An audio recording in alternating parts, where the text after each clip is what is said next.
পুরো মধ্যপ্রাচ্য জুড়ে বাজছে তৃতীয় বিশ্বযুদ্ধের দামামা। একদিকে ইরান, ইসরায়েল, হামাস, হুতি, হিজবুল্লাহ, অন্যদিকে ইউক্রেন ও রাশিয়ার যুদ্ধ কেবল বিবাদমান দুই দেশের মধ্যেই সীমাবদ্ধ নেই, এতে বহু পক্ষ জড়িয়ে গেছে বলে দাবি করেছে রাশিয়ার প্রেসিডেন্ট ভ্লাদিমির পুতিন। আর এতে করে পশ্চিমা বিশ্বে হামলা চালানোর প্রত্যয় ব্যক্ত করেছে রাশিয়া। আর এদিকে পারমাণবিক অস্ত্র তৈরির দ্বারপ্রান্তে ইরান। আর এরই মধ্যেই আমাদের হাতে এসে পৌঁছেছে গুরুত্বপূর্ণ আন্তর্জাতিক সংবাদ। শুরুতেই শিরোনাম। হঠাৎ কেন ইউরেনিয়ামের মজুদ বাড়ালো ইরান? পরেই জানাবো নেতানিয়াহুর বিরুদ্ধে পরোয়ানায় ইসরায়েলের মৃত্যু দেখছে ইরান। এদিকে এর বক্তব্যের অর্থ হলো তারা ইসরায়েলের সাথে তাল মিলিয়ে চলছে তেহরানের জুমার নামাজের খতিব।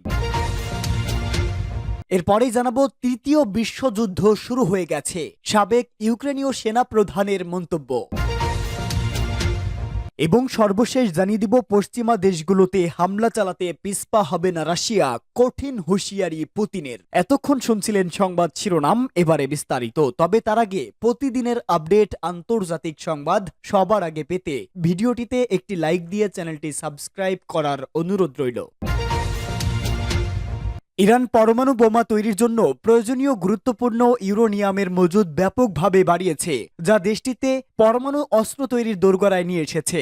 আন্তর্জাতিক পরমাণু শক্তি সংস্থা IAEA এর একটি প্রতিবেদনে এমন তথ্য উঠে আসায় আন্তর্জাতিক মহলে ছড়িয়ে পড়েছে নতুন উদ্বেগ। প্রকাশিত IAEA এর ওই প্রতিবেদনে জানানো হয়, ইরান তার পরমাণু কর্মসূচি কার্যক্রম গোপনে চালিয়ে যাচ্ছে এবং পরমাণু বোমা তৈরির জন্য প্রয়োজনীয় ইউরেনিয়ামের মজুদ অনেকটাই বৃদ্ধি পেয়েছে।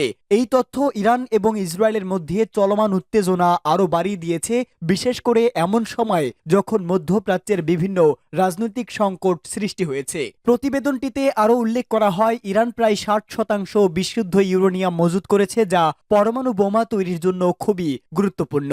সাধারণত পরমাণু বোমা তৈরি করতে 95 থেকে 90% বিশুদ্ধ ইউরেনিয়ামের প্রয়োজন হয় এবং এটি প্রায় 185 কেজি পরিমাণে মজুত থাকতে হয়। বর্তমানে ইরান যে 60% বিশুদ্ধ ইউরেনিয়াম মজুত করেছে তা 2015 সালের পরমাণু চুল্লির শর্তাবলীর চেয়ে 32 গুণ বেশি। এর আগে 2015 সালে ইরান এবং বিশ্বের 6টি বড় দেশ যুক্তরাষ্ট্র, যুক্তরাজ্য, ফ্রান্স, চীন, রাশিয়া এবং জার্মানি একটি চুক্তি করেছিল, যেখানে ইরানকে তার পরমাণু কার্যক্রম সীমিত রাখতে বাধ্য করা হয়েছিল। তবে 2018 সালে মার্কিন প্রেসিডেন্ট ডোনাল্ড ট্রাম্প এই চুক্তি থেকে বেরিয়ে যাওয়ার পর ইরান গোপনে তার পরমাণু কার্যক্রম বৃদ্ধি করেছে বলে IAEA দাবি করেছে।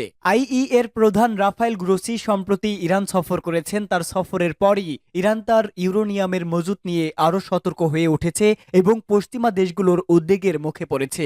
এদিকে ইরানের পরমাণু ক্ষমতা নিয়ে পশ্চিমা দেশগুলো বেশ উদ্বিগ্ন।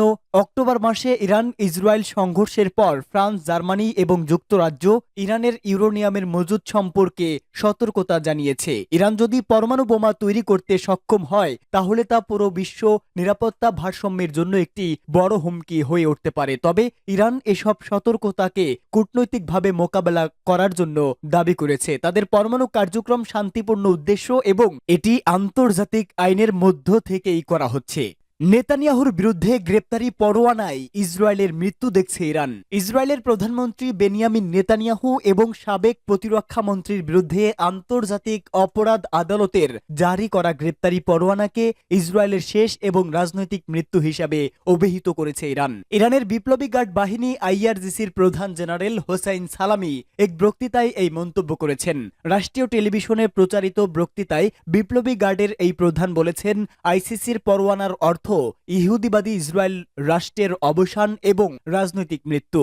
ইসরায়েল এমন এক রাষ্ট্র যা আজ বিশ্বে পুরোপুরি রাজনৈতিক বিচ্ছিন্নতার মধ্যে রয়েছে এবং তাদের কর্মকর্তারা অন্য কোনো দেশে আর ভ্রমণ করতে পারবে না। ইরানের প্রথম আনুষ্ঠানিক প্রতিক্রিয়ায় ICCর পরোয়ানা জারির ঘটনাকে স্বাগত জানানোর মতো পদক্ষেপ এবং ফিলিস্তিনি ও লেবাননের প্রতিরোধ আন্দোলনের জন্য মহান বিজয় বলে অভিহিত করেছে সালামি। প্রধানমন্ত্রী বেনিয়ামিন নেতানিয়াহু ও সাবেক প্রতিরক্ষা প্রতিমন্ত্রী ইয়োব গ্যালন্তের বিরুদ্ধে গ্রেপ্তারি পরোয়ানা জারি করার আইসিসির সিদ্ধান্তের সমালোচনা করেছে ইসরায়েল ও তার মিত্ররা।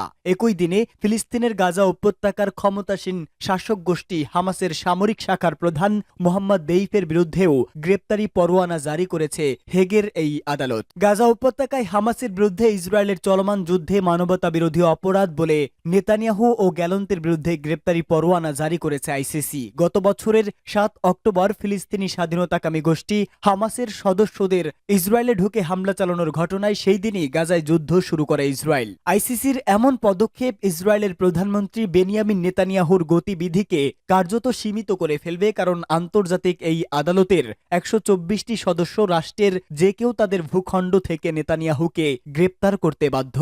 আইই এর বক্তব্যের অর্থ হল তারা ইসরায়েলের সাথে তাল মিলিয়ে চলছে। গতকাল তেহরানে জুমার নামাজের খতিব তেহরানের জুমার নামাজের খতিব বলেছেন, ইরানের শান্তিপূর্ণ পারমাণবিক কর্মসূচির বিরুদ্ধে আন্তর্জাতিক পরমাণু সংস্থা বা আইই এর নির্বাহী বোর্ডের বিবৃতি থেকে বোঝা যায় তারা ইসরায়েলের সাথে তাল মিলিয়ে এগোচ্ছে। তিনি বলেন, ইরানের পররাষ্ট্র মন্ত্রণালয় আইই এর ইরান বিরোধী বিবৃতির শক্ত জবাব দেবে বলে আশা করি। ইরান উদ্রিক্ত দিয়ে জানিয়েছে, জুমার নামাজের খতিব আয়াতুল্লাহ সৈয়দ আহমদ খাতামি ইরানের শান্তিপূর্ণ পারমাণবিক কর্মসূচির বিরুদ্ধে ইংল্যান্ড, ফ্রান্স, জার্মানি ও মার্কিন যুক্তরাষ্ট্রের প্রস্তাবের অনুমোদনের প্রতিক্রিয়ায় বলেছে, বিশ্বের জানা উচিত এই বিবৃতি ইসরায়েলের সমর্থনে যে ইসরায়েল ফিলিস্তিনে হামলা চালাচ্ছে। তেহরানে জুমার নামাজের খতিব জাতিসংঘে মানবাধিকার ইস্যুতে প্রতি বছর কানাডার ইরান বিরোধী প্রস্তাব উত্থাপনের ব্যাপারে বলেছেন, এই প্রস্তাবে স্বাক্ষরকারী অন্যতম হচ্ছে ইসরায়েল, যা জাতিসংঘের জন্য অবমাননাকর। কারণ ইরান সবসময় মুসলিমকে সমর্থন দিয়ে এসেছে, অথচ ইসরায়েল কানাডার প্রস্তাবে সমর্থন দিয়েছে। আয়াতুল্লাহ খাতামি গাজায় ইসরায়েলি হামলা বন্ধের জন্য বিশ্ব মানবতাকে আহ্বান জানিয়েছে। তৃতীয় বিশ্বযুদ্ধ শুরু হয়ে গেছে, সাবেক ইউক্রেনীয় সেনাপ্রধান। বিশ্বে তৃতীয় বিশ্বযুদ্ধের সূচনা হয়ে গেছে বলে দাবি করেছেন ইউক্রেনের সাবেক সেনাপ্রধান ভ্যালেরি ঝালুঝনি। তিনি বলেন, রাশিয়ার সঙ্গে সরাসরি উত্তর কোরিয়া ও ইরানের যোগদান এবং তাদের সামরিক সহায়তা এর প্রমাণ। ইউক্রেনিস্কা প্রভাদার ইউপি 100 পুরস্কার অনুষ্ঠানে দেওয়া এক বক্তৃতায় ঝালুঝনি বলেন, উত্তর কোরিয়ার সেনারা ইতিমধ্যেই ইউক্রেনের মাটিতে প্রবেশ করেছে এবং যুদ্ধে অংশ নিচ্ছে। অন্যদিকে ইরানের শহীদ ড্রোনগুলো কোনো ধরনের নৈতিকতা বা লজ্জা ছাড়াই বেসামরিকদের উপর আক্রমণ চালাচ্ছে। চীনের সরবরাহ করা যুদ্ধাস্ত্রও এই সংঘাতে ব্যবহৃত হচ্ছে। ঝালুঝানি ইউক্রেনের মিত্র দেশগুলোর দিকে অভিযোগ তুলে বলেন, তৃতীয় বিশ্বযুদ্ধ ইউক্রেনের মাটিতেই চলছে এবং এটিকে এখানেই থামানো সম্ভব। কিন্তু আমাদের মিত্ররা এ বিষয়ে কার্যকর কোনো পদক্ষেপ নিতে চাইছে না। তাদের এই দ্বিধাদ্বন্দ্ব ভবিষ্যতে আরও ভয়াবহ পরিণতি ডেকে আনবে। ইউক্রেনের এই সাবেক সেনাপ্রধান আরও দাবি করেন, রাশিয়া এখন উত্তর কোরিয়ার সেনাদের সরাসরি ইস্ক্রু অঞ্চলে মোতায়েন করেছে। তিনি জানান, 3 মাস আগে ইউক্রেনীয় সেনারা আকস্মিক অভিযান চালিয়ে ইস্কুর বড় একটি এলাকা দখল করেছিল। বর্তমানে সেখানে প্রায় 10,000 উত্তর কোরীয় সেনা অবস্থান করছে। ঝালুঝানি বলেন, প্রযুক্তি কিছুটা রক্ষা দিতে পারে, কিন্তু যুদ্ধ কেবল প্রযুক্তি দিয়ে জয় করা সম্ভব নয়। ইউক্রেন একা এই যুদ্ধে জয়ী হতে পারবে কিনা তা নিশ্চিত নয়। এখনই সময় মিত্রদের কার্যকর পদক্ষেপ নেওয়ার।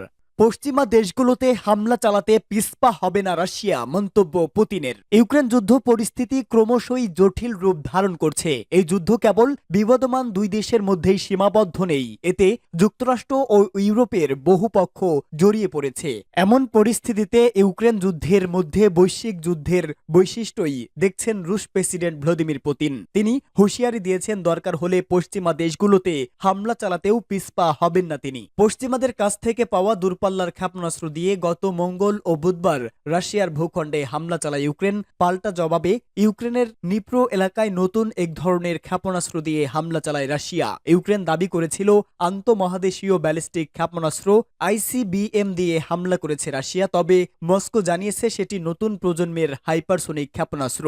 পুতিন জানিয়েছেন, এই ক্ষেপণাস্ত্রও আইসিবিএম এর মতো পারমাণবিক অস্ত্র বহন করতে পারে। আগেই রাশিয়ার ভূখণ্ডে হামলার অনুমতি দিলে তার পরিণতি পরিণতি ভালো হবে না বলে হুঁশিয়ারি দিয়েছেন পুতিন। তার কথা পাত্তা না দিয়ে ইউক্রেন আরও উত্তেজনা বাড়ানোর পথ বেছে নেওয়ার পর এবার সরাসরি পশ্চিমে হামলার সম্ভাবনা নাকচ না করার কথা জানালেন তিনি। ৩৩ মাসের বেশি সময় ধরে চলছে রাশিয়া ইউক্রেন যুদ্ধ। কিয়েভকে এই সময় বিপুল সামরিক সহায়তা দিয়েছে পশ্চিমা মিত্ররা। যুক্তরাষ্ট্র ও যুক্তরাজ্যের দেওয়া ক্ষেপণাস্ত্রগুলো আঘাত হানার আগেই রাশিয়ার আকাশ প্রতিরক্ষা ব্যবস্থা সেগুলো ধ্বংস করে দিয়েছে বলেও জানিয়েছে রাশিয়া। পুতিনের দেওয়া তথ্য অনুযায়ী ক্ষেপণাস্ত্রটির নাম অর্শনিক। এটি মধ্য পাল্লার একটি হাইপারসোনিক ব্যালিস্টিক ক্ষেপণাস্ত্র। তবে যুক্তরাষ্ট্র ও পশ্চিমা সামরিক জোট ন্যাটোর ভাষ্যমতে সেটি ছিল মধ্য পাল্লার ব্যালিস্টিক ক্ষেপণাস্ত্র। এটি ৫,৫০০ কিলোমিটার দূরের লক্ষ্যবস্তুতে আঘাত হানতে সক্ষম।